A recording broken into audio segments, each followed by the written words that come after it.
We've seen an extraordinary move in the yields of the 10-year, a range in just a matter of hours of about 17 basis points or so. How do you interpret the moves? Well, I think that what we're seeing at this point is a reversal of that pricing in of a blue sweep that we saw over the course of the last several days. So a flight to quality that brings rates back to, call it 75, 78 basis points in 10-year yields doesn't really recast the macro environment.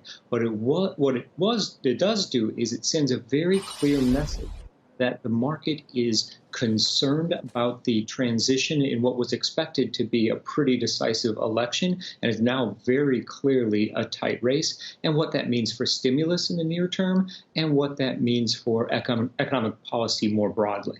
So this isn't just a reversal of the blue wave being priced in. Ian. It sounds like you're saying that it's a bid for safety at the same time. Yes, it is a flight to quality, and that's actually, in this environment, not a bad thing to see. One of our biggest concerns was that we found ourselves in a situation where investors simply sold all U.S. assets. So stocks would be down and treasuries would be down as a commentary on the election process. We're not seeing that. What we're seeing is a classic flight to quality on uncertainty, which at least represents a healthy functioning of financial markets at this moment. With the president opening the door to a contested election, which may mean a protracted election when it comes to knowing the results, Ian, do you expect to see that evidence in the credit markets? Will financial conditions tighten in your view under that scenario?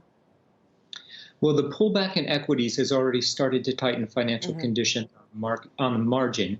Would be watching credit, although, as has been the case throughout the last several months and in the pandemic, there will be winners and there will be losers. So on net, not going to be enough to get the Fed prompted into action this week unless the situation devolves much further. We see a bigger correction in equities. But for the time being, it appears that the equity market is taking this with a reasonable amount of solace as we move into what will be the second or potentially the third day of the election decision process. We saw the 10-year yield tonight hit last night, 0.94%. Ian, is that the level you would expect? Should we have a blue wave? Is that a taste of it, or do we go even higher?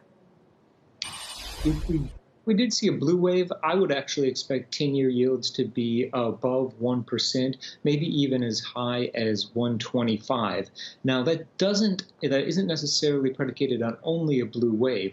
If we have resolution within the course of, let's call it the next 2 or 3 days, the market moves on to pricing some of the fundamentals. Let us not forget that we have the jobs report on Friday, as well as some of the still potential for stimulus by the end of the year, and as the economic data overall has not been quite as dire as people were expecting in the progression towards the new norm and some version of a recovery.